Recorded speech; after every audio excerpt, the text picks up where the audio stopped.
Placer muy grande para nosotros contar con la participación del doctor Betancourt. Bien, bueno, procedo a leer una breve semblanza, ¿no? El profesor Betancourt es doctor en economía por la Universidad Nacional Autónoma de México. Obtuvo la medalla Alfonso Caso por su desempeño académico. Es miembro del Sistema Nacional de Investigadores a nivel de licenciatura y posgrado. Cuenta con publicaciones en revistas indexadas en Scopus y Web of Science. Y sus áreas de interés son la teoría económica en sus dimensiones lógica, matemática, empírica y metodológica. O sea, para todos nosotros que nos dedicamos al estudio de la economía, porque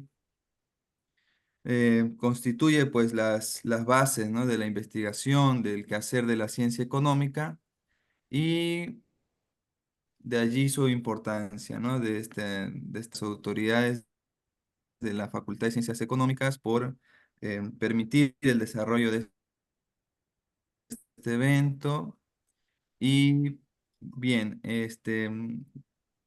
reitero la bienvenida al doctor Michel Betancourt y pues le doy paso, ¿no? Para que realice su presentación. Adelante, doctor.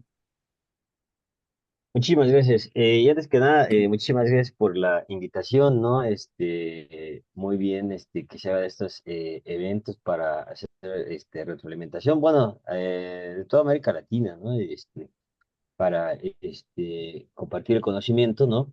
Yo, me permito compartir mi publicación para platicar un poquito acerca de lo que es la teoría económica, ¿no? Vamos a platicar un poquito y vamos a empezar, ¿no?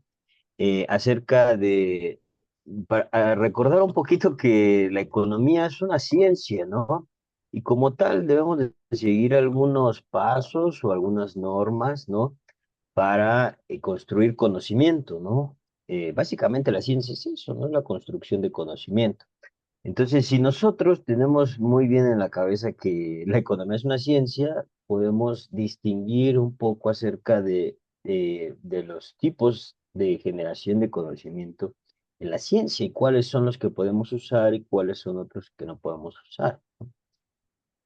Vamos a recordar un poquito, ¿no? Como dije, ¿no? Ese es un sistema, ¿no? Que la ciencia no es un sistema ordenado de conocimientos estructurado, ¿no? Esto habla de la generación, verificación y propagación del conocimiento. Como dije, básicamente la ciencia es crear conocimiento, ¿no? Verificarlo y difundirlo, ¿no? Y a veces se nos olvida un poco en economía, pero lo que se busca en la ciencia es la verdad, ¿no? Tratamos de buscar la verdad, ¿no? No más allá de... luego también en las ciencias sociales tratamos de buscar otras cosas, ¿no? Pero si nosotros nos basamos en la búsqueda de la verdad, podemos indirectamente conseguir los otros elementos que buscamos también en otras ciencias sociales. Vamos ahí, lo que se trata es saber qué pasa, saber cómo pasa o por qué pasan las cosas, ¿no?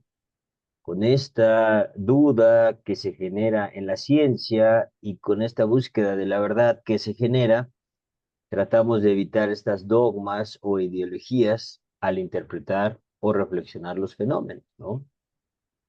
Vemos aquí que entrando un poquillo a lo que es la teoría de la verdad, podemos distinguir dos tipos de verdad, ¿no? La verdad epistémica y la verdad ontológica.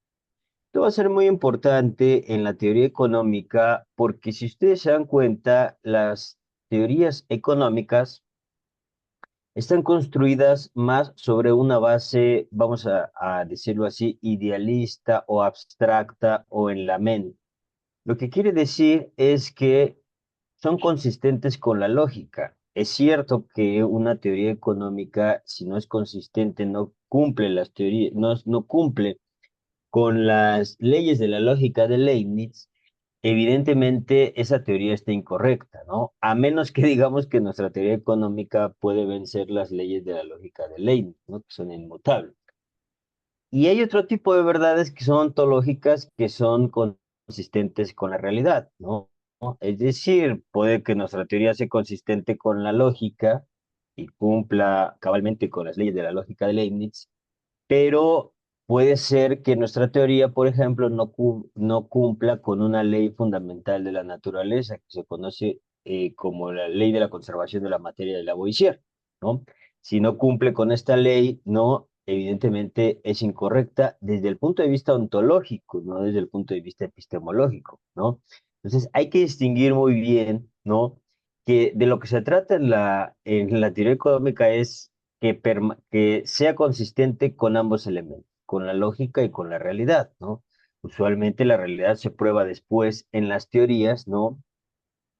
O como les digo, tenemos que probar también que las leyes de la naturaleza sean consistentes con nuestra teoría económica, ¿no? Vemos aquí, seguimos un poco, ¿no? No podemos estudiar un fenómeno o conducta de puramente objetiva, ya que depende de un observador que no es completamente objetivo, ¿no? Ese es el problema, ¿no? Epistemológico de la ciencia, ¿no? Cualquiera que estudiamos, ¿no? Que la realidad es independiente de un observador, pero el conocimiento es precisamente generado por esto. Y no podemos dividir esto en tres elementos muy importantes, que así es como se va a descomponer una teoría económica, ¿no? Más adelante lo vamos a estudiar más a detalle, ¿no? Desde el punto de vista ontológico, ¿no? Que estudia las cosas como son, ¿no? Y de epistemológico, ¿no? Estudia ese conocimiento, cómo se adquiere, valida y sus límites. Nosotros lo conocemos mucho como revisión de la literatura, ¿no? Un poco lo que se podría asimilar un poco con la epistemología. Y la ontología es un poco como hechos estilizados o la evidencia empírica que rodea el fenómeno que estamos estudiando. Bueno, y como vamos ahí, la metodología también es métodos para obtener verdades, ¿no?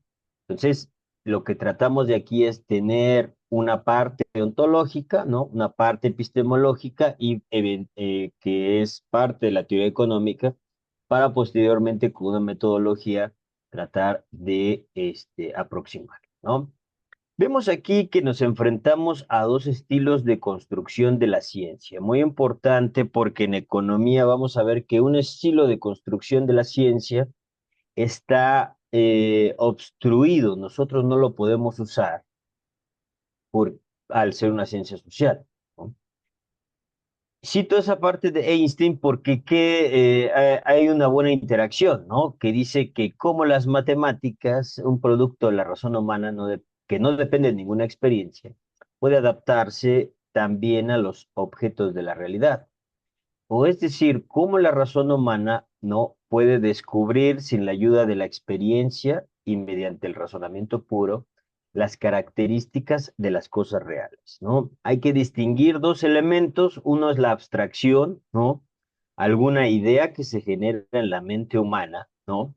Que, como habíamos dicho, vamos a estar en un mundo de la lógica, en un mundo donde se cumplen las leyes de la lógica, pero que está un poco desvinculado de la realidad, como vemos ahí en el caso de Einstein, ¿no? Los números es una abstracción, ¿no?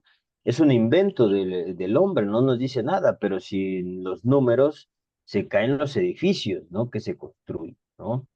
Entonces, hay dos maneras de construir la ciencia, nos estamos acercando a eso. Uno es a través de los razonamientos lógicos deductivos y otro es a partir del inductivismo, ¿no? O de los elementos experimentales, ¿no? Vemos ahí dos casos muy puntuales, ¿no? La teoría de la relatividad de Einstein, y Einstein fue muy claro, ¿no? Con la creación de su teoría, ¿no? Es uno de los grandes teóricos, ¿no? No económico, ¿no? Es de los grandes teóricos universales, ¿no? Él partió de la parte de la física que es teórica y no experimental, ¿no? ¿Qué fue lo que trató de hacer Einstein, ¿no? Con su teoría de la relatividad. Einstein dijo que la teoría de Newton estaba incorrecta por algún motivo muy puntual, ¿no? Pero dijo Einstein, ¿cómo podemos examinar el fenómeno de la gravedad en otro planeta si yo no puedo tener la tecnología para hacerlo, ¿no? Cualquiera que tenga algún instrumento como el telescopio o el microscopio puede examinar a partir de los métodos experimentales alguna o crear alguna teoría. Einstein no podía, ¿no? Dijo, bueno, ¿cómo le hago? Yo no puedo viajar a otro planeta para ver si la gravedad se deforma por la masa. Entonces dijo, bueno, lo puedo construir en mi mente, puedo construir a través del razonamiento lógico de mantener las leyes de la lógica una teoría y así puedo refutar o no la teoría de Newton, ¿no? Y en efecto, creó su teoría que en efecto no se había probado en la realidad, ¿no? Teníamos una verdad epistémica, pero que todavía no se transformaba en una verdad ontológica porque en efecto no se podía, ¿no? O hasta después, mucho tiempo después, incluso Sir Arthur Eddington, ¿no? Fue el que descubrió que en efecto la luz se deforma cuando pasa el sol, ¿no? Dándole pie a la verificación de la teoría que la construyó en su mente usando las matemáticas, la lógica y la abstracción de Einstein, ¿no? En efecto, la teoría de Einstein partió completamente de la mente, de la abstracción lógica, ¿no? Usando las matemáticas, ¿no? Y apoyándose en las leyes de la lógica, ¿no? Tablas de la verdad, lo que muchos veíamos en la, ¿no? Este método para construir la ciencia se conoce como deductivismo lógico.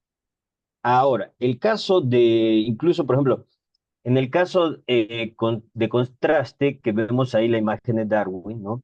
Darwin al revés, era un inductivista, ¿no? Incluso lo podemos ver por su profesión, era un taxidermista. Él veía a los animales, ¿no? Y tenía contacto y experiencia con ellos, ¿no?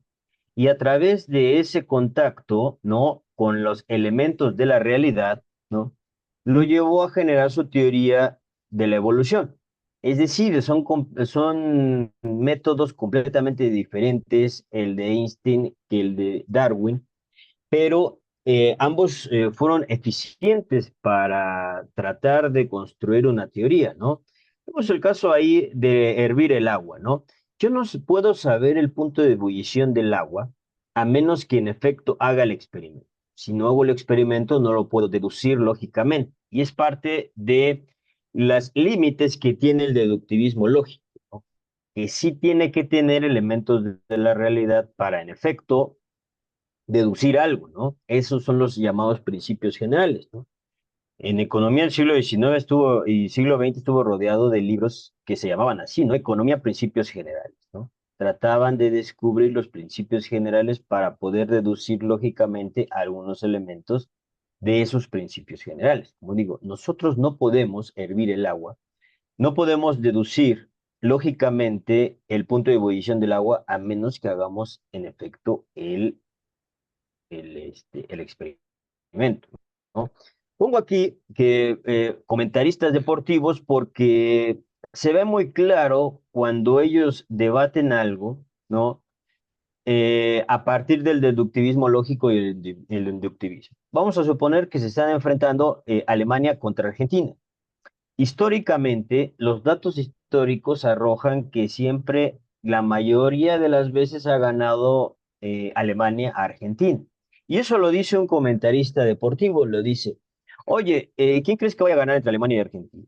Y hay un comentarista que te dice, mira, de 10 enfrentamientos, 9 ha ganado Alemania, entonces va a ganar Alemania, ¿no? Noten cómo está usando los datos históricos, ¿no? Cómo está usando el pasado, cómo está usando el inductivismo para poder deducir una teoría al respecto. Y su teoría es, va a ganar Alemania. Pero hay otro comentarista que dice, oye, pero a mí no me dice nada que históricamente haya ganado más veces Alemania y Argentina, ¿no? Yo lo que veo actualmente es que el equipo de Argentina viene con jugadores mejores, ¿no? Eh, Alemania viene con más lesiones, ¿no? Eh, y yo puedo deducir lógicamente que como viene con menos lesiones y hay un equipo mejor estadísticamente, va a ganar Argentina, ¿no? Eso es la forma de construir teoría desde el punto de vista inductivo y desde el punto de vista deductivo, ¿no? Vamos a decir que el comentarista deportivo que se fija en las estadísticas históricas trata de crear una teoría, en este caso que, este, que Alemania va a ganar porque históricamente siempre ha ganado los partidos, y el otro dice, yo me fijo en las estadísticas, en estos principios generales, y puedo observar que el equipo contrario viene con algunas molestias de salud, el otro no, y el otro tiene mejor desempeño actualmente. Entonces yo deduzco que va a ganar Argentina. Entonces ustedes pueden ahí deducir, ¿no? ¿Cuál de los dos comentaristas deportivos es el que tendría más aproximación de que su teoría fuera real, ¿no? De que en efecto el argumento que dio sí va a, en efecto, eh, ser cierto o ser contrastable con la realidad, ¿no? Pero esto nos lleva al siguiente punto de cuestión. En las ciencias sociales se pueden usar métodos experimentales, y pongo los dos casos de la Bolsa de Valores de Frankfurt y la Bolsa de Valores de Nueva York. Si en las ciencias sociales se pudieran hacer métodos experimentales como el que hacía Marie Curie, como el que hacía Darwin, ¿no? No tendríamos por qué usar el método que hace Einstein, ¿no? Y podríamos decir, cualquier cúmulo de científicos sociales podría decir, mira, tenemos un grupo de control, tenemos un grupo experimental, ¿no? En el grupo de control va a estar la bolsa de Nueva York, en el grupo experimental, bueno, la bolsa de Frankfurt, en el grupo experimental va a estar la bolsa de valores de Nueva York, y pues entonces vamos a explotar la bolsa de valores de Nueva York para ver qué pasa. Ese va a ser nuestro grupo experimental, ¿no? Recuerden que en la investigación científica experimental se tienen dos grupos, ¿no? Uno al que no se le hace nada y el otro al que se le hace un testeo, no se le hace un experimento, y la comparación en el que no se le hace un testeo con el que se le hace una prueba experimental es cómo se construye desde ese punto de vista la ciencia. Entonces nosotros, si usáramos este método para construir la ciencia, tendríamos entonces que implosionar la teoría, la bolsa de Nueva York y no hacerle nada a la bolsa de Frankfurt y ver cómo cambia la bolsa de Frankfurt con respecto a la bolsa de Nueva York para examinar en efecto los cambios que se produjeron ante métodos experimentales. Yo les pregunto, ¿se puede hacer? Y contestamos que no, ¿no? Es muy limitado hacer métodos experimentales en las ciencias sociales como la economía. Volvemos al caso de Einstein. Einstein no podía viajar a otro planeta para demostrar o examinar si en efecto la gravedad se deforma con las distintas masas. Lo que podíamos hacer, en efecto, es hacer una construcción en la mente utilizando las leyes de la lógica, y estas construcciones se van a llamar, en efecto, teoría económica. ¿Qué otro problema tenemos, no, para no omitir las teorías en economía? Este es un problema clave, ¿no? Que se conoce como el problema de la inducción de Hume, ¿no? Que Hume, como saben, también fue economista, no solo filósofo, ¿no? Si ustedes revisan el mercantilismo, va a empezar siempre con Hume, ¿no? En economía. Eh, ¿Qué establece el problema de la inducción de Hume? Que la inducción tiene un problema psicológico y uno lógico. Psicológico porque al hacer una inducción se presuponen elementos deductivos que no se hacen explícitos.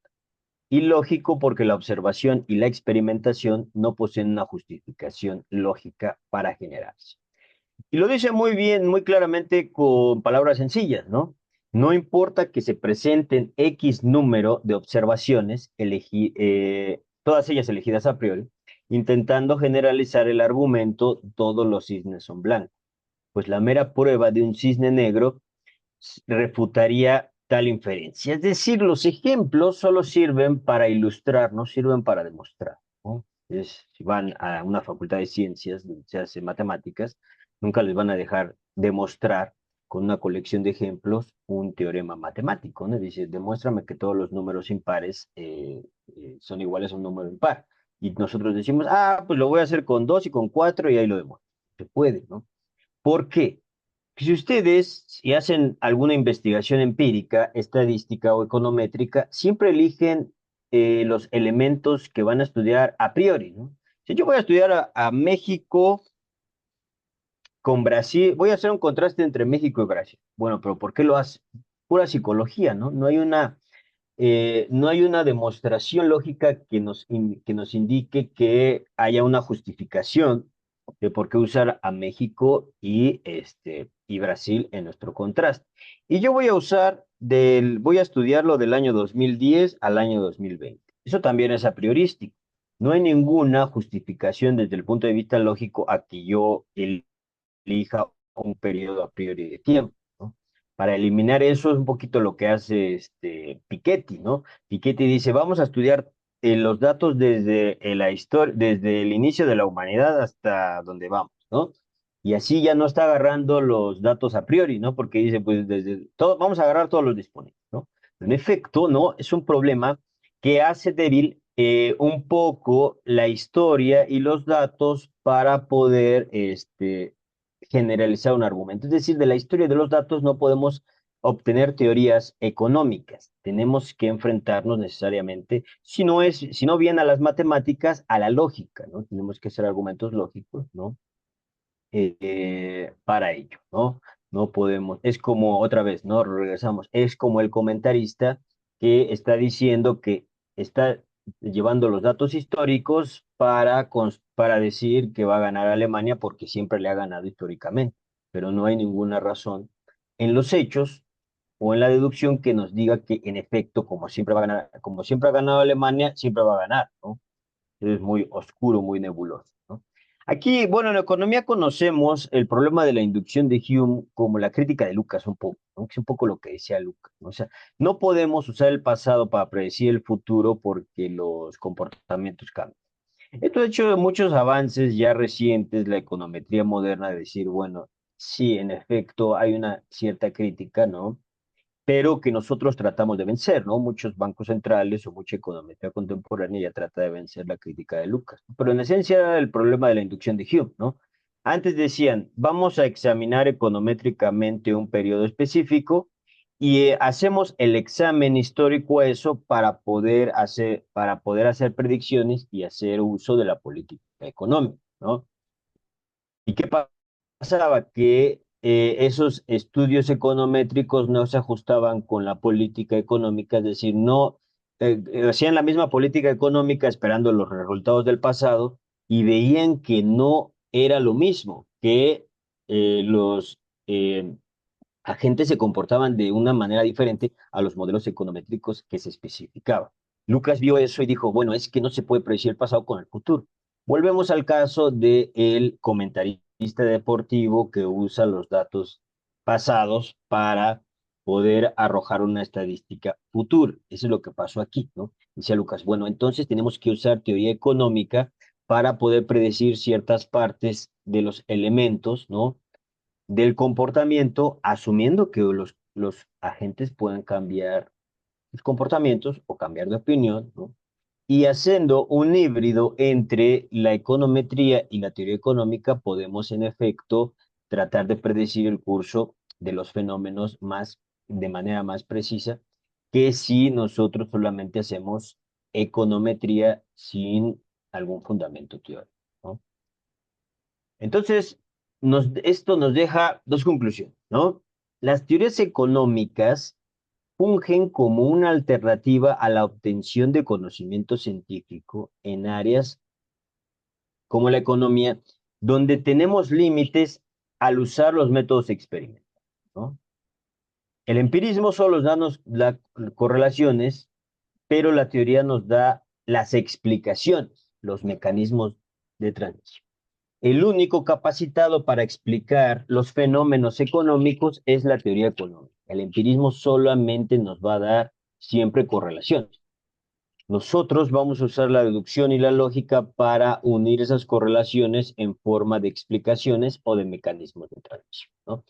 Entonces, en economía nos enfrentamos a lo que se enfrentó Einstein. Dijo, ¿cómo yo puedo examinar algo que no puedo hacer un experimento o no puedo irme a otro planeta a experimentarlo? Pues tenemos que recurrir a la lógica matemática para, en efecto, tratar de hacer una teoría y después probarla empírica. Esto no quiere decir que la economía no se dirija a métodos experimentales.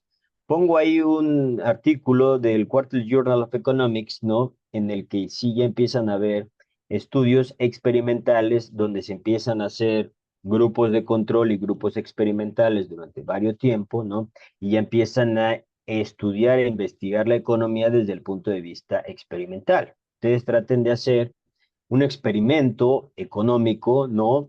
A ver cómo, aleatorio, a ver cómo, les va al respecto, ¿no? Es algo muy complicado, ¿no? De construir, pero sí nos estamos acercando a eso, ¿no? Y vamos a ver que las implicaciones en la investigación económica nos arrojan dos extremos entre el método deductivo y el método inductivo. Uno que conocemos muy bien se llama los estudios de caso. Los estudios de caso solo sirven para ese caso en específico, ¿no? No se puede generalizar para otro caso al respecto, ¿no? Es decir, es tan inductivo que no podemos generalizar un argumento a partir de él, ¿no? Entonces, nosotros tenemos un estudio de caso muy específico en una región muy específica, ¿no? Y ese es el caso extremo del inductivismo. Y los modelos teóricos o matemáticos caen en el otro extremo. Si nosotros hacemos una teoría, un modelo matemático y teórico y lo presentamos, ¿no? A una revista, pongo aquí Quarterly Journal of Economics, que es la número uno a nivel mundial, ¿no? Eh, pues resulta que las mayorías de las revistas actuales, ¿no? De la investigación rechazan mucho, y ya te lo ponen como lineamiento, los modelos abstractos teóricos sin algún empirismo que respalde tu teoría o los estudios de caso, ¿no? Porque son inaplicables, ¿no? O sea, hay que tener cuidado un poco cuando hacemos los estudios de caso en economía, porque como les digo, es inductivismo puro, o sea, no se puede generalizar para otras regiones, para otros lugares, ¿no?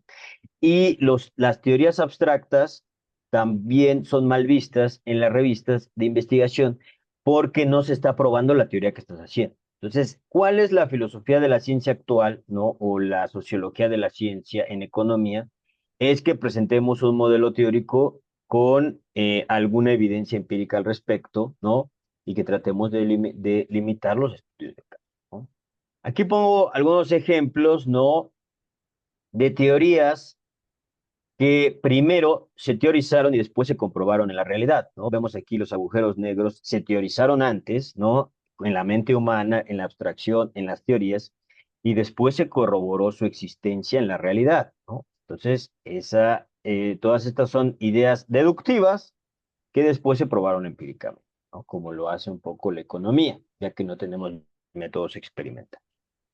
El planeta Plutón, o bueno, el astro Plutón, ¿no? Igual se teorizó antes de descubrirse, ¿no? Aquí igual es un caso muy famoso de Newton que se le llama tiro orbital. Newton lo que hizo fue abstraerse y en su mente decir que qué pasaba si nosotros estábamos en la montaña más alta, ¿no? Con el cañón más poderoso. ¿Y qué pasaba si nosotros tirábamos una bala de cañón a alta velocidad? Bueno, Newton decía que si lo tirábamos a bastante velocidad, iba a orbitar la Tierra, ¿no?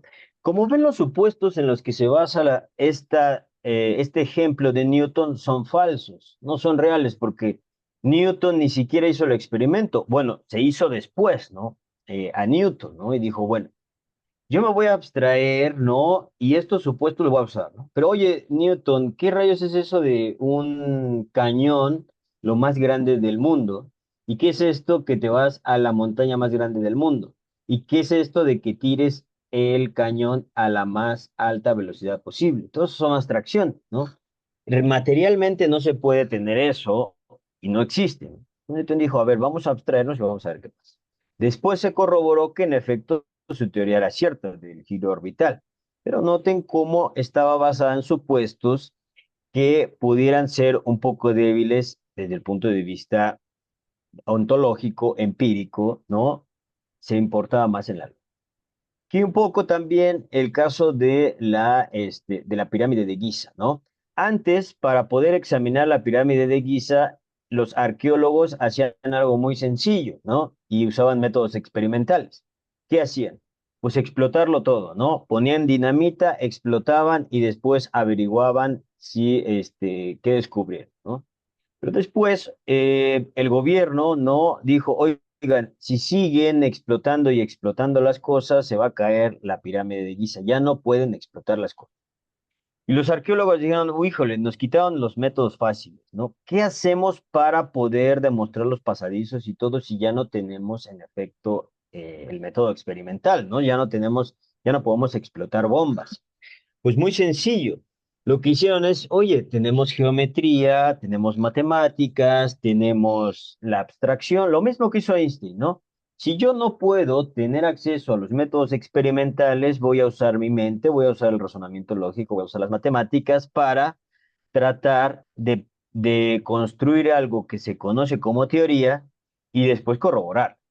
Y este arqueólogo que usó métodos matemáticos, métodos abstractos y lógicos para encontrar los pasadizos de la pirámide de Giza, al ya negar la posibilidad de que pudieran hacer explosiones, se demostró que en efecto tuvieron razón sus pasadizos y todo lo que teorizó ya con estos métodos pues de rayos láser y todo, ¿no? Pero como ven, ¿no? Las teorías se usan como un método para tratar este, de, al tener límites en los métodos experimentales, ¿no? Y si ya nos vamos directo con la parte de la teoría económica, es eso básicamente las teorías. Las teorías económicas fungen como hipótesis científicas, ¿no?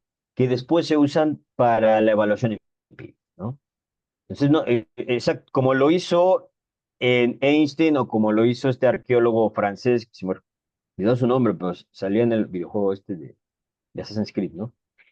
Como no podemos acceder a métodos experimentales, podemos usar el razonamiento lógico, ¿no? No solo matemático, ¿no? Porque hay teorías que no usan razonamiento lógico, pero no usan matemáticas, ¿no?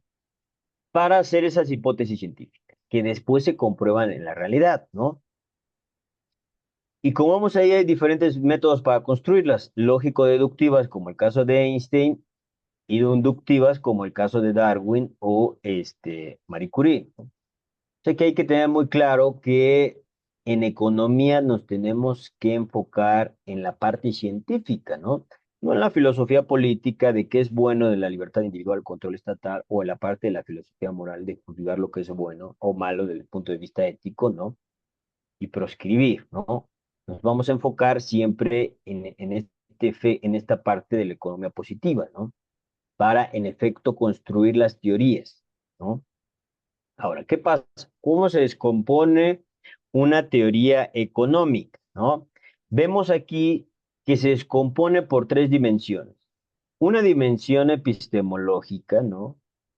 Que se basa en qué es lo que ha hecho la literatura al respecto, o sea, la revisión de la literatura, pero que más que nada refleja el razonamiento lógico de otros economistas, ¿no? Aquí es una dimensión estrictamente lógica. Y la dimensión ontológica, ¿no? Que es qué elementos de la realidad podemos integrar a la teoría. También hay una dimensión normativa, ¿no? Que puede haber una perspectiva paretiana, ¿no? Pero la dimensión normativa es eso, ¿no? Es juzgar qué tanta libertad individual o qué tanto bien y mal pueden desprenderse las teorías, ¿no? Por eso las tratamos de limitar un poco, ¿no? ¿Y cuáles son las anclas científicas que tiene la teoría económica? Pues tiene dos, ¿no? Los economistas usan las leyes de la lógica de Leibniz, porque ¿qué es más probable? Si yo hago una teoría económica que no cumpla las leyes de la lógica de Leibniz, ¿qué es más probable? Que mi teoría económica esté incorrecta o que esté incorrecto Leibniz, ¿no? Con sus leyes inmutables de la lógica, ¿no? Las leyes de la lógica no es otra cosa más que voy a poner un ejemplo. Falso, falso por falso es igual a verdadero, ¿no? Todas las tablas de verdad, etcétera, ¿no? Y la dimensión ontológica que nosotros lo ocupamos como la ley de la conservación de la materia, ¿no? De Lavoisier, ¿no? Porque, ¿qué es más probable? Si mi teoría económica no cumple la ley de la conservación de la materia, ¿qué es más probable? Que yo refutara la ley de Lavoisier, ¿no? O que mi teoría esté mal, ¿no? Nosotros usualmente en economía solemos representar la ley de la conservación de la materia con las identidades contables, ¿no? Con la ley de Walras, ¿no? En el caso de equilibrio general, ¿no? Etcétera, ¿no? Eso es como se descompone una dimensión. ¿Cuáles son las dimensiones entonces? La dimensión epistemológica se refiere a un principio que organiza el conocimiento y que asegura que la teoría mantenga su consistencia lógica. Tenemos el principio de racionalidad en el que los agentes van a maximizar su utilidad y minimizar su desutilidad, ¿no? Tenemos también los conflictos políticos o la lucha de clases que vamos a pensar la economía como sujetos que están peleándose políticamente con otros sujetos, otros agentes, ¿no? Y así hacemos toda la teoría, ¿no? A partir de eso. O de la incertidumbre, ¿no? Que es un poco más la corriente que se conoce como keynesianismo, ¿no? Es decir, bueno, no podemos probabilizar el futuro, los agentes se enfrentan a incertidumbre, ¿no? La dimensión ontológica trata de restringir ese alcance del principio organizador del conocimiento. Si nosotros tenemos el principio de racionalidad, la dimensión ontológica en esta parte, pues es la restricción presupuestaria del consumidor, porque estamos restringiendo materialmente lo que puede preferir el consumidor, ¿no? Porque en efecto, todo el consumidor preferiría un Ferrari, ¿no? Como top en sus elecciones, pero lo tenemos que restringir ontológicamente y decir, bueno, sí está bien, te gusta el Ferrari, pero tienes un presupuesto que va a ser que no lo puedas elegir, ¿no? Que lo puedas preferir, pero que no lo puedas comprar, ¿no? Por ejemplo, también rigideces o hechos estilizados son elementos que interfieren en la dimensión ontológica. Y la dimensión normativa representa la finalidad o utilidad de la teoría económica para la sociedad. Esencialmente hay dos dimensiones normativas, en sentido paretiano y no en sentido paretiano. Porque en el sentido paretiano estaríamos diciendo que la mejora para la sociedad es para todos sin perjudicar a nadie, ¿no? Eso es básicamente el sentido de Pareto. ¿Cómo le hacemos para que nuestra teoría o en nuestra teoría económica examinamos, la que examinamos, decir, vamos a mejorar a todos los miembros de la sociedad sin perjudicar a nadie, ¿no? Al contrario que los no paretianos son de carácter filosófico y extracientífico, ¿no? Es decir, en la parte no paretiana podemos decir, ah, no, pues a los pobres se les debe beneficiar más que a los ricos. Pero eso ya no es científico, eso ya es el carácter filosófico desde la filosofía política y decir, bueno, vamos a ayudar a los pobres y perjudicar a los ricos, ¿no? Eso ya es extracientífico, ¿no? O decir, bueno, pero si hacemos eso, vamos a oprimir, vamos a tener poca libertad individual, ¿no? Y mucho control estatal, ¿no? Y en efecto, todos estos elementos ya no son de carácter filosófico, son extracientíficos, ¿no? Precisamente por eso tratamos de limitar la dimensión normativa en la teoría económica, ¿no? Voy a saltar un poquito esto, llevamos un poco limitados con el tiempo. Y ahora, eh, ¿qué pasa cuando nosotros le damos prioridad a una dimensión, ¿no? Si nosotros le damos prioridad a la dimensión epistemológica y acotamos la dimensión ontológica, pues resulta que lo que construimos, dejando un poco al margen la dimensión normativa, porque repito, puede tener carácter extracientífico, ¿no? Filosófico, ¿no? Incluso de la filosofía moral, filosofía política. Y recuerden, nosotros estamos interpretando la economía como una ciencia, ¿no? Entonces, ¿qué pasa cuando le damos más prioridad a la dimensión epistemológica y la dimensión ontológica? Si se fijan, si le damos más prioridad a la dimensión epistemológica que a la ontológica, estaríamos usando un método deductivo, lógico-deductivo, ¿no? Y al contrario, si nosotros le damos más peso a la dimensión ontológica, estaremos usando un método inductivo. Pues eso es lo que pasa con las corrientes actuales o recientes de la teoría económica, ¿no? La corriente convencional le da prioridad a la dimensión epistemológica, se centra más en la lógica matemática para construir sus teorías y tiene mucha debilidad en la dimensión ontológica, ¿no? O sea, mete al margen estos elementos de la realidad. ¿Cuál es el problema metodológico que genera esta teoría económica o esta construcción teórica? Pues la hace desarrollar un extenso trabajo empírico posterior a la construcción teórica debido a que se genera un alejamiento con la realidad. Si ustedes revisan los artículos de esta corriente, digamos, más ortodoxa, ¿no? Van a ver que ellos, lo que hacen ellos metodológicamente es construir un modelo teórico con muchas matemáticas, etcétera, muy rápido, ¿no? O sea, en 3 páginas ya está el modelo teórico y ya están sus predicciones teóricas, ¿no? 3 páginas. Y después 40 páginas es desarrollar un modelo econométrico para probar su modelo teórico. Entonces, noten cómo el desbalance, darle prioridad a lo epistemológico y limitar lo ontológico, los lleva a que en la investigación 40 páginas sea de desarrollar un modelo econométrico para probar su teoría y 3 páginas de construir el modelo teórico, ¿no? Es un problema metodológico de esta corriente. Ahora, ¿qué pasa? Es decir, las corrientes convencionales se podría, por eso pongo la imagen de Einstein, ¿no? La forma en cómo construyen la ciencia es muy parecido a como Einstein lo hace.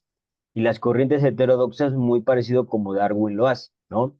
Lo hacía, ¿no? De ver el esqueleto de los, o sea, les digo, era taxidermista, veía el esqueleto, etcétera, ¿no? Y se ponía a generalizar a partir de estos casos, ¿no? Específicos, ¿no?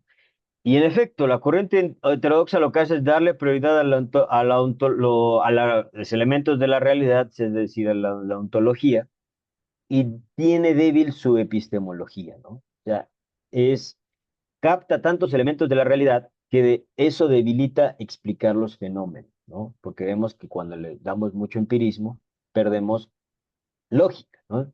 Nos limita a explicar a cabalidad los fenómenos. ¿Cuál es el problema metodológico que arrojan estas corrientes, no? Estas corrientes son al revés.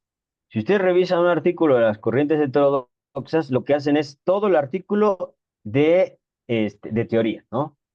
¿Por qué lo hacen, no? Porque ocasiona un extenso trabajo teórico tratando de examinar un argumento bajo diferentes presupuestos generales. No sé si han visto un artículo de las corrientes heterodoxas que dicen, vamos a examinar esto bajo la visión calequiana, ahora desde la visión keynesiana, ahora desde la visión marxiana, ahora desde la visión de Cal, ¿no? Y se la pasan todo el artículo examinando teóricamente bajo diferentes presupuestos generales estas teorías, ¿no? O sea, estas teorías es al revés, ¿no? Tienen un trabajo, hacen un extenso trabajo teórico por la debilidad epistemológica que tienen y las corrientes convencionales al revés, ¿no? Tienen un extenso trabajo empírico por las debilidades en las dimensiones ontológicas o de la realidad que presupone, ¿no? ¿Cuál sería el método más adecuado, no?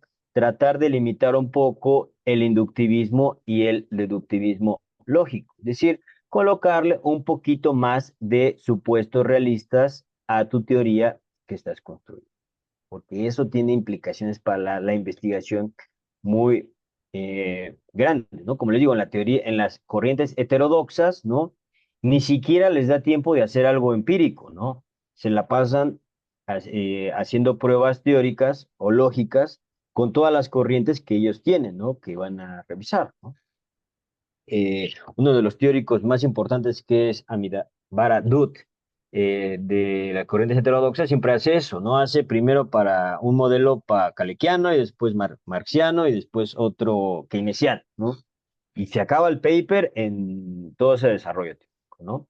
Entonces, yo hasta aquí le dejaría, creo que ocupé tiempo de más, pido una disculpa, no al respecto, si alguien tiene alguna duda al respecto, ¿no? Yo hasta aquí le dejaría la exposición, reiterando mi agradecimiento por hacer esta compartición de conocimiento, ¿no? Muchas gracias, doctor Betancourt, por su excelente presentación. Este, Bueno, me gustaría abrir un espacio para responder algunas preguntas o intercambiar algunas ideas. Permítame aquí ver en el chat o si alguien desea levantar la mano y compartir su opinión, su comentario sobre, bueno, cómo se va construyendo la teoría económica, la diferencia en las ciencias, ¿no? Y bueno, quedamos, creo, un poco enganchados en la última parte también de teoría neoclásica, keynesiana y demás, cómo desde diferentes posturas ortodoxas y heterodoxas se va construyendo, ¿no? Muy interesante. Vamos a ver si aquí hay algún comentario. Em, el profesor Soria hace un comentario sobre el inductivismo de Darwin fue influido por el economista Malthus. Es una afirmación, no sé si se podría desarrollar tal vez esa idea. Sí, entonces, ¿las respondo todas al final o voy respondiendo las? Sí, bueno, al Ah, ok. final sería mejor, a ver si algunas coinciden. Bueno, aquí hay otra pregunta del profesor Quintero. Dice, ¿en qué corriente entraría la neuroeconomía, en la heterodoxia o dentro de la corriente convencional? ¿Sí?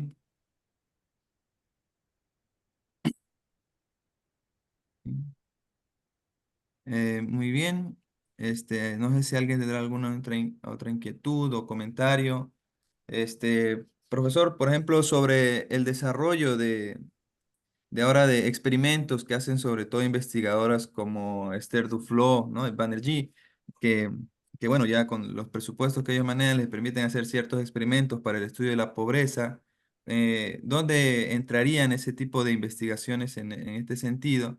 Que bueno, tratan de desafiar un poquito lo que es el tema de la econometría y demás, ¿no? Y bueno, también otro comentario en cuanto a la teoría marxista. Actualmente se está encontrando muchos, ya varios, digamos, papers aplicando econometría con fundamentación de teoría marxista, digamos, eso antiguamente se consideraba que no tenía tanto sentido, digamos, pues, dentro de la lógica de análisis marxista. No sé cuál sería su opinión sobre ese uso, e incluso dentro de la escuela post-keynesiana, el uso de la econometría, este, cuál sería, digamos, en ese sentido el comentario. Y bueno, el profesor Quintero quiere también hacer un comentario. Adelante, profesor. ¿Se me escucha? Allá. Adelante. Justamente mi pregunta va por ese lado, porque me llamó la atención este tema de las dimensiones y el problema metodológico en el sentido de que mencionas que justamente en la corriente principal, en la corriente ortodoxa de la economía o la convencional, ellos se centran mucho en esta parte, en la formalización matemática y dejan de lado esta dimensión ontológica.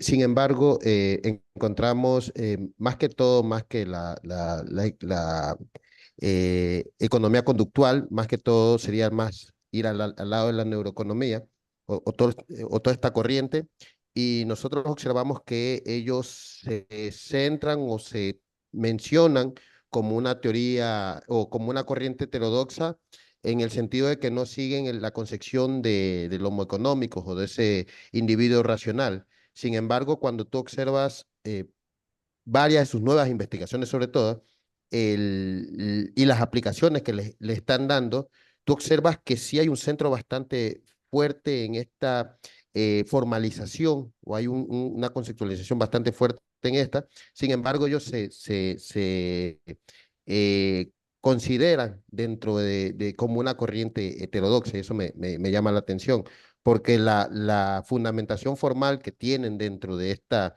neuroeconomía o en las neurociencias justamente es bastante fuerte. Y eso me llamó la atención en lo que presenta, por eso va la pregunta. Y el otro sentido sería eh, lo que más o menos menciona Diego, porque ¿qué es lo que hemos observado? Como para poder entablar una conversación o discusión con la corriente ortodoxa o convencional, muchas de estas corrientes heterodoxas han comenzado a utilizar mucho de los instrumentos específicos que se utilizan en la corriente ortodoxa. Por ejemplo, si tú observas actualmente los libros por ejemplo, los compendios que hacen sobre ciertos modelos así, por ejemplo, crecimiento dirigido por el lado de la demanda, tú vas a observar que sí, son de la escuela post-keynesiana, pero el nivel que ellos utilizan, el instrumentaje formal que utilizan es bastante fuerte y muchas veces es mucho menos sencillo que el que se utiliza en la corriente ortodoxa. Entonces, como que se ha llevado también a ir hacia ese lenguaje para poder, en cierta parte, criticar a la propia corriente convencional, pero también para tener una forma de diálogo, como no de diálogo, no sé si de diálogo, pero sí como para que poder abordar a los problemas de una manera similar en lo que se está haciendo en la corriente convencional. Y esa sería mi pregunta y duda respecto a eso. Sí, perdón, doctor, otro comentario de un asistente dice, ¿cómo hacer ciencia y conciliar los dos extremos y sus debilidades metodológicas? Bueno, no sé si alguien más tendrá alguna inquietud sobre este tema tan interesante. Adelante, doctor. Sí,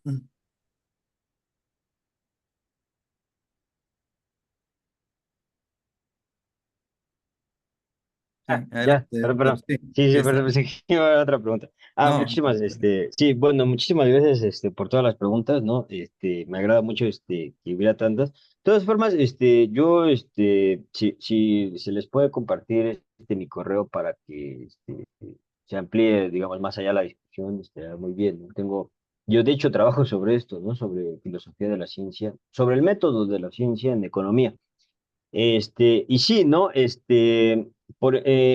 Vamos a comenzar un poquillo, me voy a ir un poquillo de atrás, ¿no? Para adelante, ¿no? De los últimos que preguntaron, ¿no? Eh, con respecto a la última pregunta, ¿no? ¿Cómo hacer ciencia y conciliar ambas posturas, ¿no?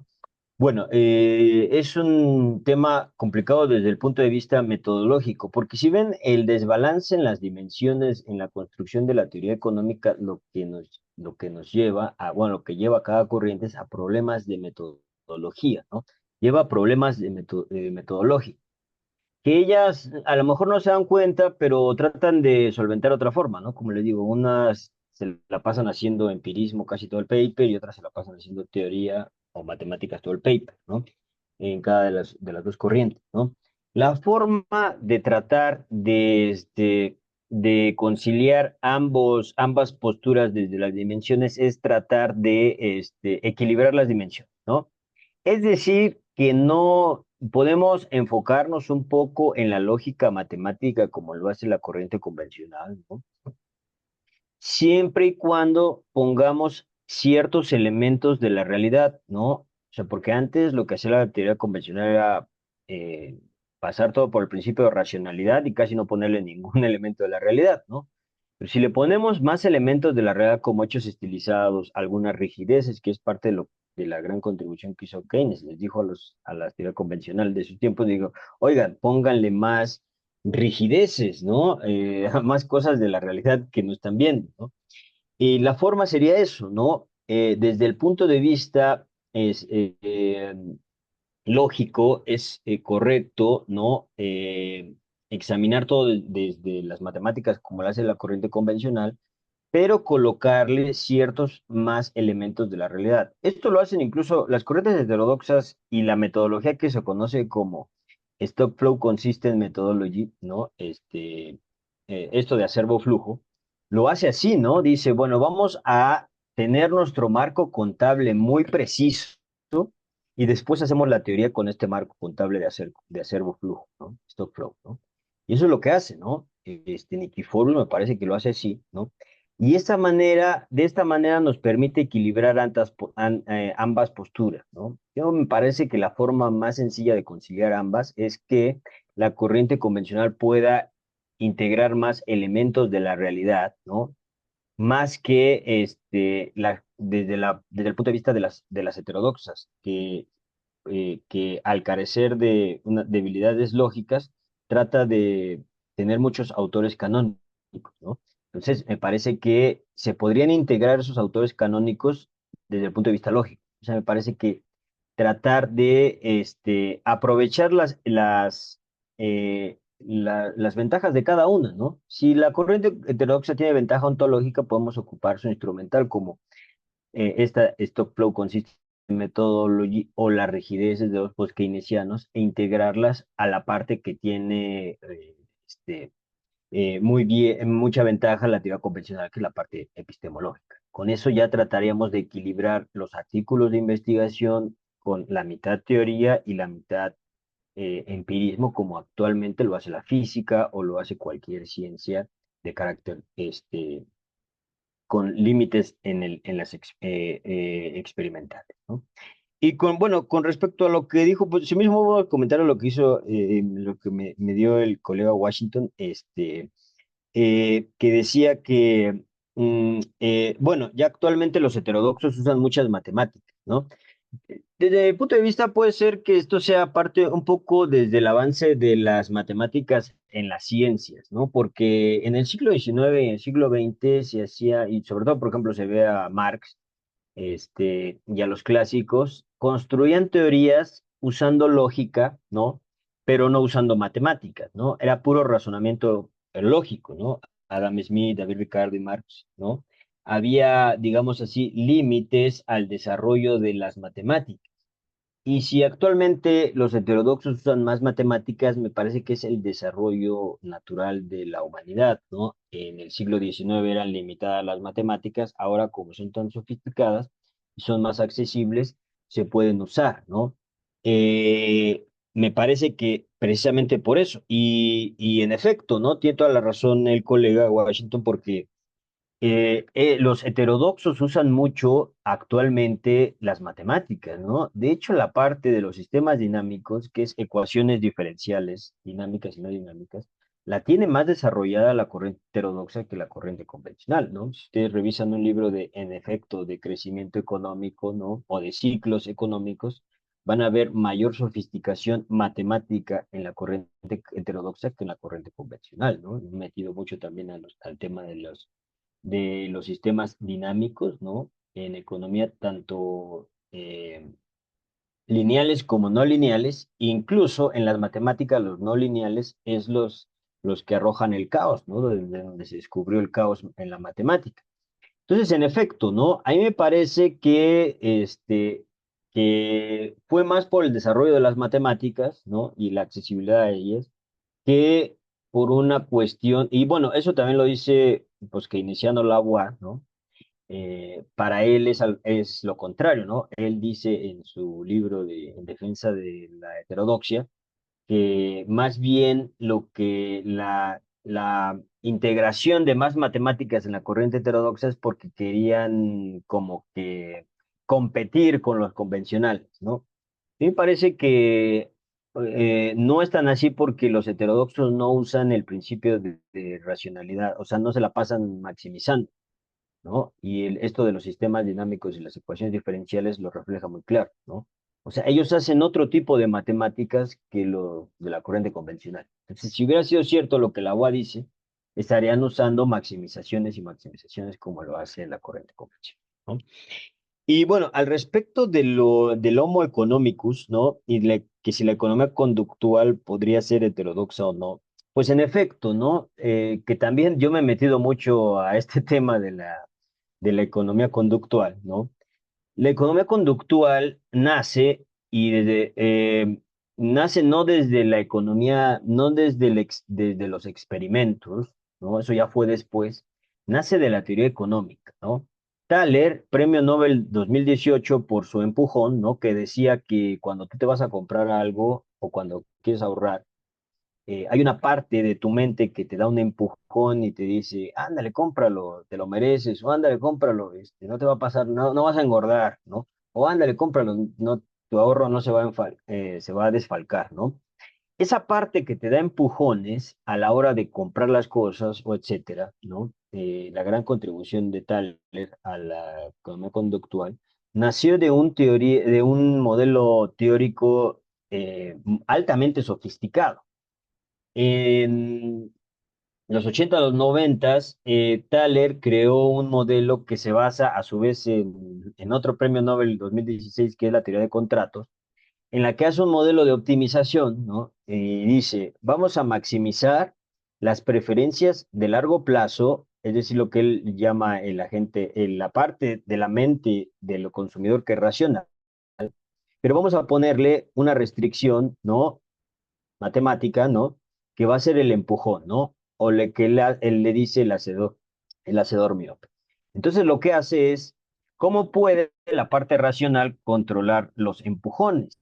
Así crea su teoría muy sofisticada y después la va probando ya a través con experimentos. Pero la teoría del empujón de Thaler y la economía conductual nació en efecto de la microeconomía más ortodoxa, ¿no? Que hace optimización, ¿no? Y dice, de hecho, que esa parte, que la forma en que nuestra parte de la mente que trata de evitar los empujones, ¿no?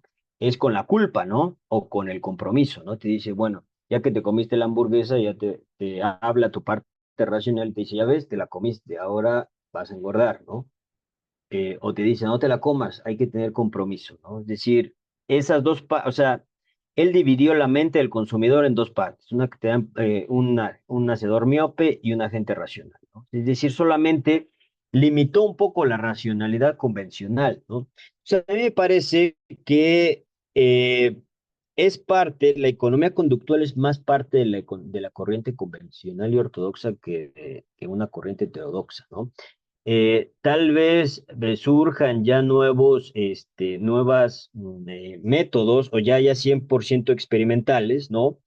Que sí se puedan representar más con las corrientes heterodoxas, pero como digo, esta teoría nació de la microeconomía más ortodoxa, ¿no? Thaler lo demuestra muy bien en su lectura del Nobel, ¿no? Entonces, y todavía se sigue haciendo, ¿no? Nosotros ahí en teoría económica seguimos desarrollando modelos tipo agente principal para tratar de hacer economía conductual, precisamente porque no tenemos recursos para hacer ya un experimento como tal, ¿no? Pero sí está en el horizonte hacer estos experimentos, aunque sea lo más limitado que se pueda, ¿no? Este, pero en efecto, ¿no? Es más ortodoxa, siento yo, que heterodoxa esta corriente, ¿no? Y el caso de que actualmente han surgido, digamos que las corrientes poskeynesianas y marxistas hacen papers econométricos, pues sí, ¿no? Incluso eso es muy buen argumento, ¿no? Porque en efecto, como yo les dije, ¿no? El problema de las corrientes heterodoxas es que se la pasan reflexionando tanto teóricamente, ¿no? Que ya no llegan a la parte de tratar de hacer evidencia empírica del pensamiento de ellos, ¿no? Entonces, es correcto, ¿no? Es usual, ¿no? Que actualmente que actualmente los economistas traten de ver si en efecto empíricamente se cumplen los argumentos teóricos, porque hasta ahorita no es como el caso de la corriente convencional que hacían la teoría y luego la probaban empíricamente. Aquí no, aquí decían, vamos a reflexionar la teoría y a discutir la teoría, y todo el paper se basa en eso, pero ya no lo que hacían, ya no era tratar de evidenciar el problema. Entonces, a mí me parece que si los poskeynesianos se meten más de lleno con la econometría o con los poskeynesianos más con la econometría, pues es completamente algo intrínseco del problema metodológico de la corriente heterodoxa, porque en efecto, ellos no han probado todavía empíricamente sus teorías y ahora es buen momento que ya hay un avance en el desarrollo de los métodos econométricos y estadísticos, ¿no? Entonces, en efecto, como las teorías económicas son hipótesis científicas, ellos ya toman en vez de construir sus propias hipótesis, toman las hipótesis científicas de estos grandes contribuyentes, Marx, todos los poskeynesianos, dicen, bueno, yo ya me ahorré la reflexión teórica de la hipótesis, ahora voy a probar, ¿no? Estas hipótesis, ¿no? Con las nuevas herramientas econométricas, ¿no? Me parece muy bien y me parece que cierra muy bien el problema metodológico que tiene estas corrientes. Dicen, bueno, si no, nosotros no nos pusimos a examinar empíricamente estas corrientes, ahora es el momento que hay un desarrollo de la econometría, ¿no? Me parece perfecto, ¿no? O sea, y es completamente, científico, ¿no? Decir, bueno, a ver, vamos a corroborar si la hipótesis científica o la teoría de este autor se valida con los datos empíricos, ¿no? Es exactamente lo que hizo Sir Arthur Eddington con Einstein, ¿no? Dijo, a ver, vamos a corroborar si la teoría de Einstein es correcta.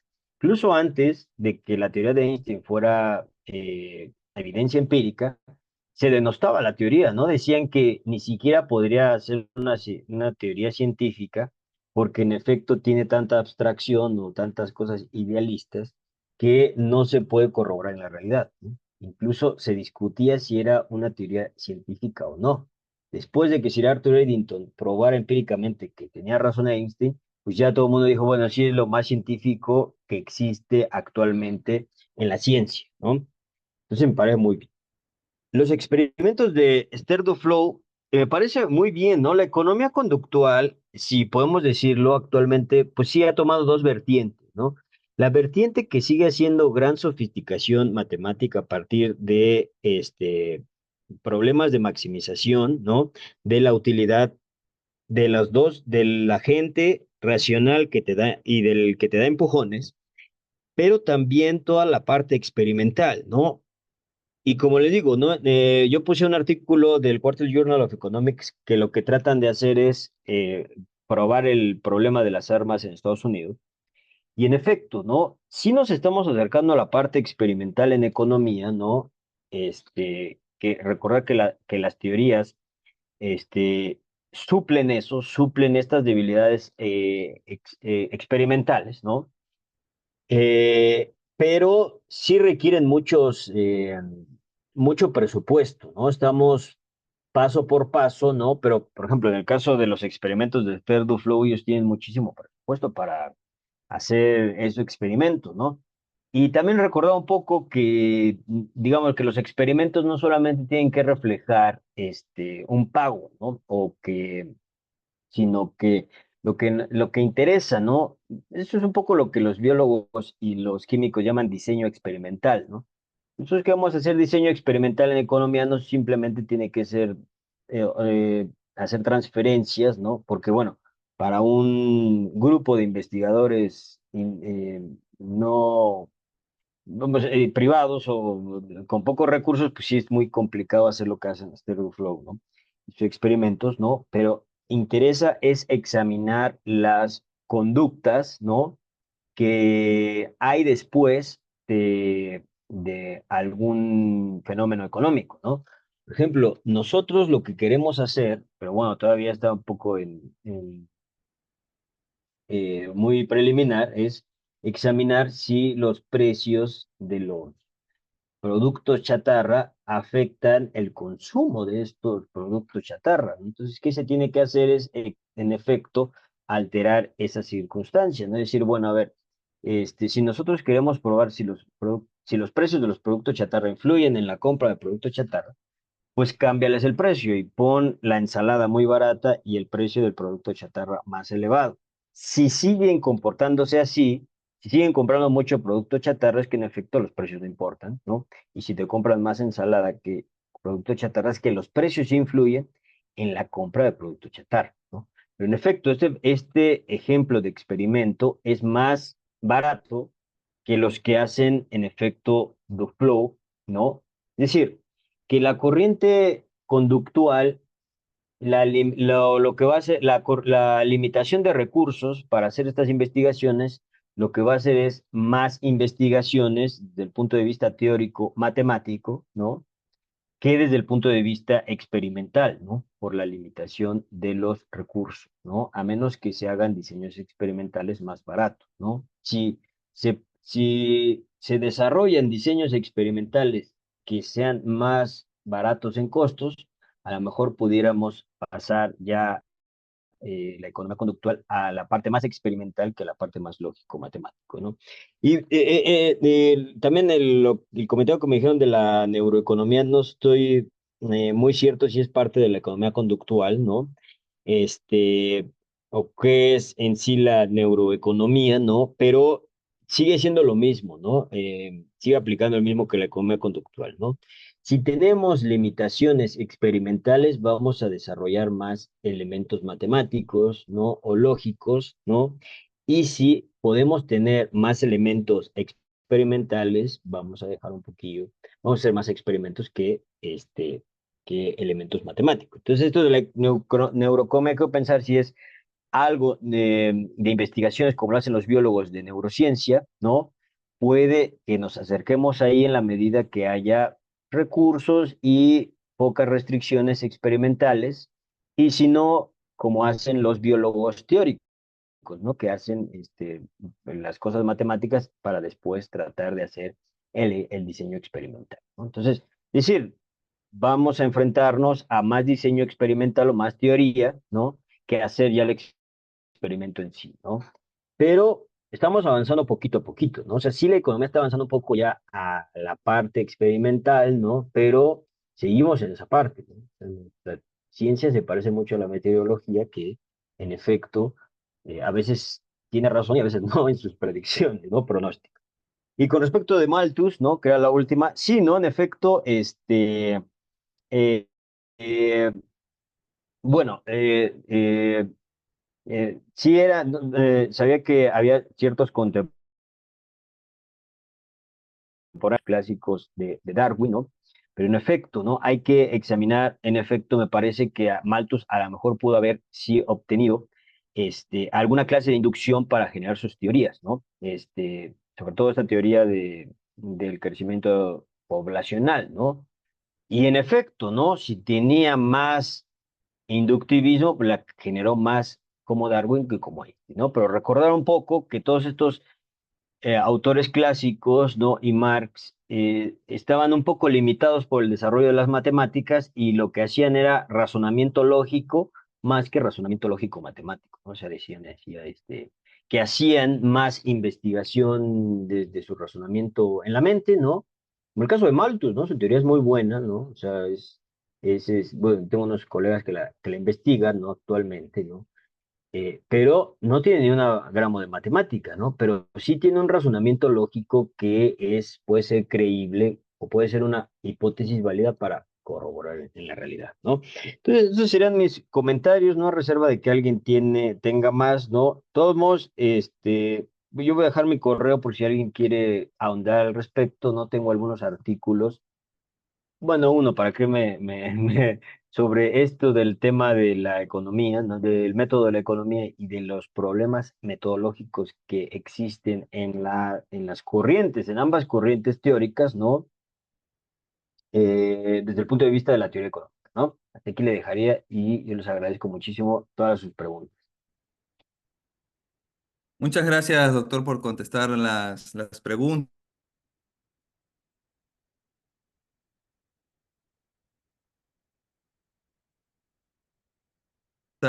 y bueno, por tener la gentilidad mucho de parte de la Facultad de Ciencias Económicas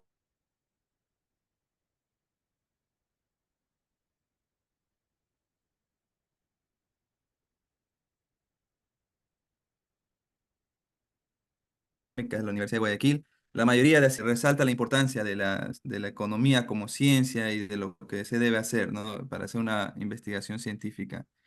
Reitero agradecimiento también a las autoridades de la facultad por permitir el desarrollo de este evento, generar espacios de discusión en favor del desarrollo de la ciencia económica y de la formación de economistas, digamos,